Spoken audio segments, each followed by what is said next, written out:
Il y a 2000 ans, Marc Aurèle écrivait dans ses pensées pour lui-même. Tu as le pouvoir sur ton esprit, pas sur les événements extérieurs. Réalise cela et tu trouveras la force. Il avait raison, mais il ne savait pas que son cerveau recevait 11 millions de bits d'informations par seconde. 11 millions. Et qu'il n'en traitait consciemment que 40. 40 bits sur 11 millions. Le reste, son cerveau l'ignorait, automatiquement, sans qu'il le sache. Et c'est pour ça qu'il était encore vivant. Parce que si son cerveau devait traiter consciemment chaque stimulus, chaque son, chaque mouvement, chaque pensée parasite, il aurait été paralysé en 3 secondes. L'ignorance n'est pas un défaut, c'est un mécanisme de survie. Les stoïciens avaient compris ce principe il y a 2000 ans. Aujourd'hui, la neuroscience leur donne raison. Mais voilà le problème. Ton cerveau primitif ignore automatiquement les menaces physiques, mais il ne sait pas ignorer les menaces sociales, les provocations, les opinions toxiques, les jugements. Résultat, tu gaspilles ton énergie cognitive à réagir à des choses qui ne méritent aucune de ton attention. Dans cette vidéo, je vais te montrer 8 mécanismes neuroscientifiques qui expliquent pourquoi les principes stoïciens fonctionnent vraiment. Ce n'est pas de la philosophie abstraite, c'est de la science du cerveau. Si tu viens de la communauté stoïcienne, bienvenue. Sur Mental Gagnant, on ne fait pas que de la philosophie. On prend les principes qui marchent, comme ceux de Marc Aurèle, et on les valide par la neuroscience et la psychologie cognitive. Parce que la sagesse antique, c'est bien, mais la sagesse antique plus les preuves scientifiques, c'est mieux. Reste jusqu'à la fin, parce que la dernière leçon va changer ta façon de gérer ton attention. C'est parti. Leçon 1. L'attention est une ressource limitée. Les stoïciens parlaient de préserver son énergie intérieure. Ils ne savaient pas qu'ils parlaient en fait d'énergie cognitive. Imagine que ton cerveau est une batterie de smartphone. Chaque matin, tu te réveilles avec 100% de charge cognitive. Et maintenant, regarde comment tu la dépenses. 15% sur les notifications inutiles, 20% sur les conversations toxiques, 25% à ruminer sur ce que quelqu'un a dit hier, 10% à te justifier face à des critiques qui ne comptent pas. Résultat, à 14 heures, tu es déjà à 30% de batterie. Et là, quand tu dois vraiment performer, réunion importante, décision stratégique, moment clé, tu n'as plus d'énergie. Ce n'est pas de la volonté qui te manque, c'est de l'énergie cognitive. En 2011, une étude de Baumeister sur l'épuisement de l'ego a montré quelque chose de fascinant. Chaque décision que tu prends, même est-ce que je réponds à ce message, consomme du glucose cérébral. Ton cortex préfrontal, cette partie du cerveau qui gère l'attention, la décision, le contrôle de soi, fonctionne comme un muscle. Plus tu l'utilises, plus il fatigue.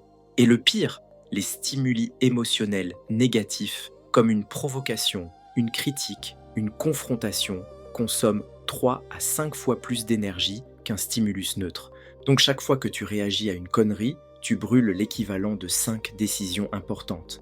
Marc Aurèle écrivait « Confine-toi au présent ». Il avait compris qu'éparpiller son attention épuise l'esprit. Aujourd'hui, la neuroscience confirme. Ton attention est la ressource la plus précieuse que tu possèdes. Apprendre à ignorer, ce n'est pas laisser passer. C'est économiser ta ressource la plus précieuse, ton attention consciente. Les personnes les plus performantes ne sont pas celles qui réagissent à tout, ce sont celles qui ont appris à filtrer. Steve Jobs portait toujours le même col roulé noir. Pourquoi ? Pour ne pas gaspiller d'énergie décisionnelle le matin. Obama faisait pareil avec ses costumes. Ils avaient compris un truc simple. Moins tu dépenses d'attention sur l'insignifiant, plus tu en as pour l'essentiel. Les stoïciens appelaient ça « se retirer en soi-même ». La neuroscience appelle ça « économie cognitive ». Première leçon, ton attention est limitée. Protège-la comme ta vie en dépend. Leçon 2. Le cerveau ne différencie pas menaces physiques et menaces sociales. Épictète, esclave devenu philosophe, disait « Ce qui trouble les hommes, ce ne sont pas les choses, mais les jugements qu'ils portent sur les choses. » Il avait compris que la menace n'est pas la réalité, mais notre interprétation. Et en 2003, Naomi Eisenberger a prouvé qu'il avait raison. Imagine, tu marches dans la savane il y a 50 000 ans, tu vois un lion, ton amygdale s'active, ton cortisol explose, ton rythme cardiaque monte à 180. Réponse de survie. Fight or flight. Ça, c'est normal. C'est ce qui t'a gardé en vie pendant des millions d'années. Maintenant, imagine, tu es en 2025, en réunion Zoom. Quelqu'un te coupe la parole et dit « Franchement, ton idée est nulle ». Devine ce qui se passe dans ton cerveau. exactement la même chose. Amygdale activée, cortisol en flèche, rythme cardiaque à 160. Ton cerveau ne fait aucune différence entre un lion qui te menace physiquement et un collègue qui te menace socialement. En 2003, Naomi Eisenberger, de l'Université de Californie à Los Angeles, a fait une expérience fascinante. Elle a mis des gens dans un scanner cérébral et les a fait jouer à un jeu de balle virtuel. Au bout d'un moment, les autres joueurs, contrôlés par l'ordinateur, ont commencé à exclure le participant. Ils ne lui envoyaient plus la balle. Résultat, les mêmes zones cérébrales se sont activées que lors d'une douleur physique. Le cortex singulaire antérieur dorsal, la zone de la douleur, s'est allumé comme un sapin de Noël. Le rejet social fait littéralement aussi mal qu'un coup de poing. Épictète avait raison. Ce n'est pas l'événement qui te blesse, c'est le jugement que ton cerveau porte sur l'événement. Quand quelqu'un te provoque, te critique, te rejette, ton cerveau panique comme si ta vie était en danger. Et là, tu as deux options. Option A, tu réagis, tu te défends, tu contre-attaques. Résultat, tu entres en mode survie. Ton cortex préfrontal se déconnecte. Tu prends des décisions de merde. Option B, tu identifies la réaction. Tu respires. Tu choisis de ne pas réagir. Résultat, tu gardes ton cortex préfrontal en ligne. Tu restes stratégique. L'ignorance stratégique, c'est court-circuiter la réponse automatique de ton cerveau primitif. C'est dire à ton amygdale « merci pour l'alerte, mais ce n'est pas un lion, c'est juste un abruti, économise ton énergie ». Deuxième leçon, ton cerveau confond menace sociale et menace physique. Ne le laisse pas gaspiller ton énergie sur des faux dangers. Leçon 3, réagir, donne du pouvoir à l'agresseur. Marc Aurèle écrivait « La meilleure vengeance est de ne pas ressembler à celui qui t'a fait du tort ». Il avait compris quelque chose de fondamental. Ton attention est leur carburant. Chaque fois que tu réponds à une provocation, tu donnes exactement ce que l'autre veut, de la validation. Peu importe si ta réponse est un « fuck you » ou une justification de 10 minutes. Pour eux, c'est pareil. Tu as réagi, ils ont gagné. En psychologie comportementale, on appelle ça le renforcement intermittent. C'est le même mécanisme qui rend les machines à sous addictives. Quelqu'un te provoque, tu réagis, son cerveau libère de la dopamine. Boum, récompense. Et maintenant, son cerveau a appris, si je provoque cette personne, j'obtiens une réaction. C'est fun, je vais recommencer. C'est pour ça que les trolls sur Internet ne s'arrêtent jamais, parce que chaque réponse est une dose de dopamine. B.F. Skinner, psychologue comportementaliste, a fait une expérience simple. Il a mis des rats dans des cages avec un levier. Cage A. Chaque fois que le rat appuie, il reçoit de la nourriture. Rapidement, le rat comprend et appuie de temps en temps. Cage B. Le rat reçoit de la nourriture de façon aléatoire quand il appuie. Parfois oui, parfois non. Devine quelle cage a rendu les rats complètement obsédés par le levier? La cage B. Parce que l'incertitude crée l'addiction, c'est exactement ce qui se passe avec les provocateurs. Parfois tu réagis, parfois non. Cette imprévisibilité les rend encore plus motivés à te provoquer. Si quelqu'un cherche à te provoquer et que tu ne réagis jamais, son cerveau comprend « Ah, cette personne ne me donne pas de dopamine, c'est pas intéressant ». Et il arrête. Pas parce que tu l'as convaincu, pas parce que tu as gagné la dispute, parce que tu as coupé son circuit de récompense. C'est de la neuroscience pure, pas de la philosophie. Marc Aurèle disait « Rejette ton sentiment d'avoir été blessé et la blessure disparaît ». Il parlait du même mécanisme, coupe la réaction, tu coupes le pouvoir. Troisième leçon, ignorer, c'est retirer le carburant. Réagir, c'est nourrir le monstre. Leçon 4, l'ignorance sélective. Protège ta neuroplasticité. Voici un truc que peu de gens comprennent. Ton cerveau devient ce à quoi tu prêtes attention. Si tu passes 3 heures par jour à réagir à des commentaires toxiques, à te justifier, à ruminer, ton cerveau câble des circuits neuronaux pour la réactivité toxique. Tu deviens littéralement meilleur à être en colère, stressé, sur la défensive. Ce n'est pas de la métaphore, c'est de la neuroplasticité. Donald Hebb, neuroscientifique, a résumé ça en une phrase. Les neurones qui s'activent ensemble se connectent ensemble. Chaque fois que tu réagis émotionnellement à une provocation, ton amygdale s'active, ton cortex préfrontal se désactive, ton système nerveux sympathique se met en route. Et ton cerveau enregistre « Ok, cette situation égale réaction de stress ». Répète ça 100 fois, 1000 fois, et ton cerveau devient hyper réactif. Tu deviens la personne qui explose pour un rien. Pas parce que tu es faible, parce que tu as entraîné ton cerveau à réagir. Sénèque écrivait « Un homme en colère est plus à craindre qu'un lion. Il avait compris que la colère récurrente déforme le caractère. L'inverse est aussi vrai. Si tu entraînes ton cerveau à ignorer stratégiquement, chaque fois qu'une provocation arrive et que tu choisis consciemment de ne pas réagir, ton cortex préfrontal s'active, ton amygdale se calme, ton système nerveux parasympathique prend le dessus et ton cerveau enregistre « Ok, cette situation égale contrôle de soi ». Répète ça 100 fois, 1000 fois et tu deviens la personne qui ne se laisse pas déstabiliser. Richard Davidson, de l'Université du Wisconsin, a scanné le cerveau de moines bouddhistes avec 10 000 heures de méditation et plus. Résultat, leur cortex préfrontal gauche, la zone du calme et de la régulation émotionnelle, était hypertrophié, littéralement plus épais que la moyenne, parce qu'ils avaient passé des années à entraîner leur cerveau à ne pas réagir aux pensées parasites. Tu peux faire la même chose, pas besoin de méditer 10 000 heures, juste chaque fois qu'une provocation arrive, choisis consciemment de ne pas réagir. C'est un rep de musculation mentale. Les stoïciens appelaient ça l'exercice spirituel. La neuroscience appelle ça neuroplasticité dirigée. 4e leçon, ton cerveau devient ce à quoi tu prêtes attention. Entraîne-le à ignorer, pas à réagir. Leçon 5, le silence stratégique crée de l'inconfort chez l'autre. Voici un truc contre-intuitif. Le silence met plus de pression que la réponse. Quand quelqu'un te provoque et que tu réagis immédiatement, tu enlèves la tension. Tu lui donnes ce qu'il veut, une réaction. Mais quand tu ne dis rien, le silence devient un miroir. Et l'autre est forcé de se regarder lui-même. Marc Aurèle écrivait « La meilleure réponse à la colère d'autrui est le silence ». En psychologie sociale, on appelle ça l'effet de la violation des attentes. Quand quelqu'un te provoque, son cerveau s'attend à une réaction. Attaque, défense, provocation, justification. C'est le script social normal. Mais quand tu ne réagis pas, tu brises le script et le cerveau de l'autre entre en mode erreur. Pourquoi il ne répond pas ? J'ai dit quelque chose de mal ? Il s'en fout de moi ? Le silence crée plus d'inconfort que n'importe quelle réponse agressive. Stanley Milgram est surtout connu pour son expérience sur l'obéissance, mais il a aussi fait des expériences sur les violations des normes sociales. Il a demandé à des gens de monter dans le métro et de rester silencieux face à des provocations verbales. Résultat, les provocateurs sont devenus de plus en plus mal à l'aise. Certains se sont même excusés. Pourquoi ? Parce que le silence force l'autre à porter seul le poids de sa provocation. La prochaine fois que quelqu'un te lance une pique, une critique, une provocation, ne dis rien. Regarde-le, respire, attends 3 secondes et tu verras, l'autre va combler le silence. Soit en se justifiant, soit en s'excusant, soit en révélant ses vraies intentions. Le silence n'est pas de la passivité, c'est du contrôle.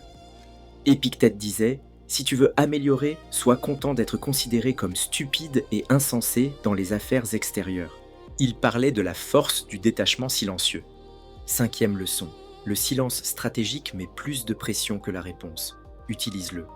Leçon 6. Ignorer n'est pas subir, c'est choisir. Beaucoup de gens confondent ignorer et subir. Ils pensent « si j'ignore, je suis faible, je me laisse faire ». Non, ignorer, ce n'est pas subir, c'est choisir où tu mettes ton énergie. Subir, c'est être paralysé par la situation. Ignorer, c'est évaluer la situation et décider « ça ne mérite pas mon attention ». C'est l'opposé de la faiblesse. Marc Aurèle écrivait dans ses pensées pour lui-même « Tu peux toujours commander à ton esprit, c'est ta citadelle ». Ce que Marc Aurèle appelait « citadelle », la neuroscience l'appelle « locus de contrôle interne ». En psychologie cognitive, les gens avec un locus de contrôle interne croient que leurs résultats dépendent de leurs actions, pas des circonstances extérieures. Et devine quoi ? Les études montrent que ces personnes sont plus résilientes, moins stressées et plus performantes. Pourquoi ? Parce qu'elles ne gaspillent pas d'énergie à essayer de contrôler ce qu'elles ne peuvent pas contrôler. Elles se concentrent sur ce qui dépend d'elles, leurs réactions. Martin Seligman, psychologue, a fait une expérience avec des chiens, controversée mais éclairante. Il a mis des chiens dans des cages avec des chocs électriques. Groupe A.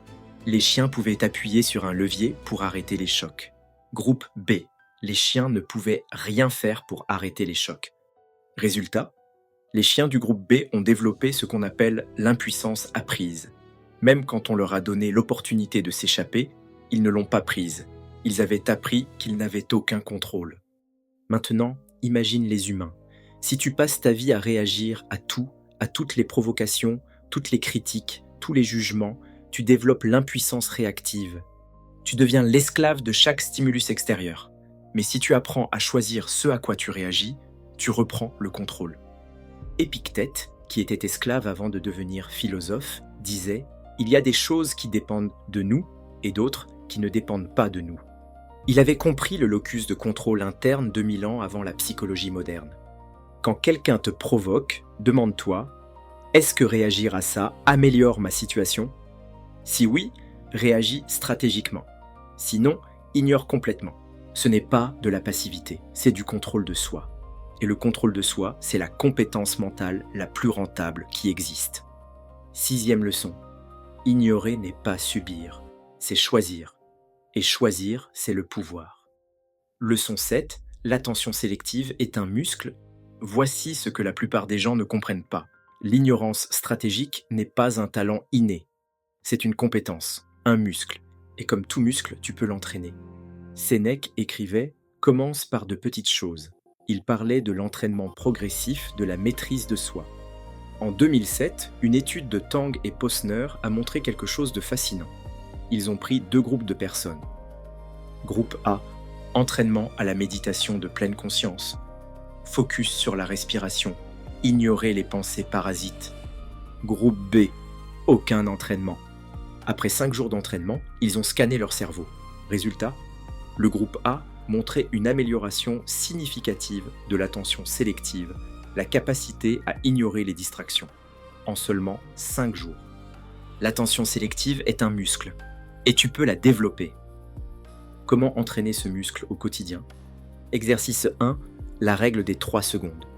Chaque fois qu'une provocation arrive, un message agressif, une critique, un jugement, attends 3 secondes avant de réagir.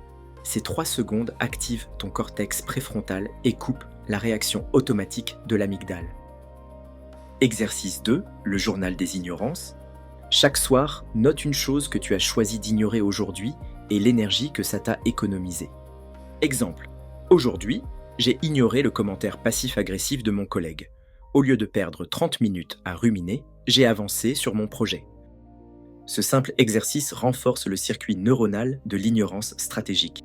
Exercice 3, la méditation de l'attention, 5 minutes par jour. Assieds-toi, respire, concentre-toi sur ta respiration. Chaque fois qu'une pensée parasite arrive, et elles vont arriver, remarque-la et laisse-la passer sans t'y accrocher. C'est exactement le même mécanisme que d'ignorer une provocation dans la vie réelle. Au début, ignorer demande un effort conscient, mais après quelques semaines d'entraînement, ça devient automatique. Tu ne luttes plus contre l'envie de réagir, tu ne ressens même plus l'envie. Ton cerveau a câblé un nouveau circuit. Provocation égale pas de réaction.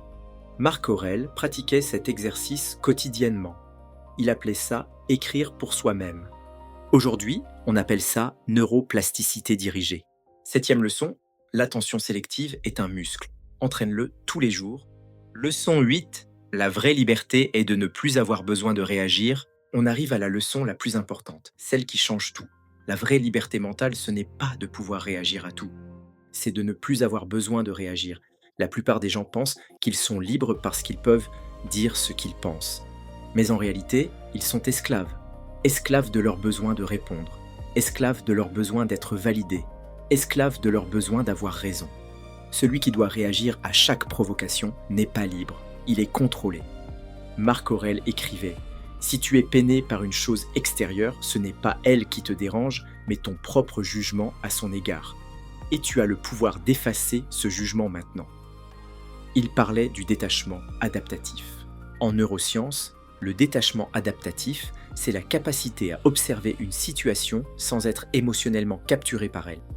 Les études en neuroimagerie montrent que les personnes capables de détachement adaptatif ont une activation réduite de l'amygdale, moins de stress, une activation accrue du cortex préfrontal dorsolatéral, plus de contrôle cognitif et des niveaux de cortisol plus bas, moins d'inflammation chronique.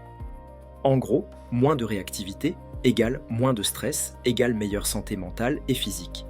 Il y a une histoire zen que j'aime beaucoup. Un philosophe vient voir un moine et lui dit « Je peux t'insulter pendant 1 heure et tu ne réagiras pas, Le moine sourit et dit « Essaye ». Le philosophe l'insulte pendant 1 heure. Le moine reste silencieux. À la fin, le philosophe, frustré, demande « Pourquoi tu ne réagis pas ?» Le moine répond « Si quelqu'un te tend un cadeau et que tu ne l'acceptes pas, à qui appartient le cadeau ?» Le philosophe réfléchit et dit « À celui qui l'offre ».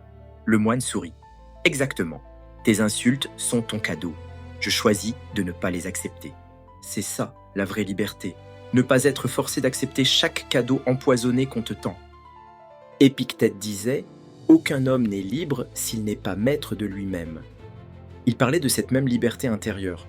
Quand tu arrives à ce niveau de maîtrise, tu n'es plus déstabilisable. Les provocations glissent sur toi. Les critiques ne t'atteignent pas. Les jugements ne te touchent plus. Pas parce que tu es insensible, parce que tu as choisi de ne pas être affecté. Et là, tu deviens vraiment libre. Libre de choisir où tu mets ton énergie. Libre de te concentrer sur ce qui compte vraiment. Libre de performer sans être parasité par le bruit extérieur. Les stoïciens avaient compris ce principe il y a 2000 ans. Aujourd'hui, la neuroscience leur donne raison. 8e leçon. La vraie liberté, c'est de ne plus avoir besoin de réagir. Récapitulons les 8 mécanismes que les stoïciens avaient compris et que la neuroscience confirme aujourd'hui. 1. L'attention est une ressource limitée. Protège-la. 2. Ton cerveau confond menace sociale et menace physique. Ne gaspille pas ton énergie sur des faux dangers. 3. Réagir donne du pouvoir à l'agresseur. Coupe le circuit de récompense. 4. L'ignorance protège ta neuroplasticité, entraîne ton cerveau au calme, pas à la réactivité. 5. Le silence crée plus d'inconfort que la réponse. Utilise-le stratégiquement. 6. Ignorer n'est pas subir, c'est choisir, c'est du contrôle, pas de la faiblesse. 7. L'attention sélective est un muscle, entraîne-le quotidiennement. 8. La vraie liberté égale ne plus avoir besoin de réagir. C'est ça, la maîtrise. Marc Aurèle ne connaissait pas l'amygdale. Épictète ne connaissait pas le cortex préfrontal. Sénèque n'avait jamais entendu parler de neuroplasticité. Mais ils avaient compris le principe. Maintenant, toi, tu as les deux, la sagesse antique et les preuves scientifiques. Maintenant, la vraie question. Est-ce que tu vas continuer à dépenser ton énergie mentale à réagir à chaque provocation, chaque critique, chaque jugement? Ou est-ce que tu vas apprendre à filtrer stratégiquement pour garder ton énergie pour ce qui compte vraiment? Parce que voilà la vérité. Les personnes qui performent le plus ne sont pas les plus réactives. Ce sont celles qui ont appris à ignorer. Si cette vidéo t'a fait réfléchir différemment sur ton attention, mets un pouce bleu. Et dis-moi en commentaire, quelle est la chose que tu vas arrêter de laisser te voler ton énergie mentale? Si tu veux plus de vidéos qui mélangent philosophie antique et neurosciences modernes, abonne-toi.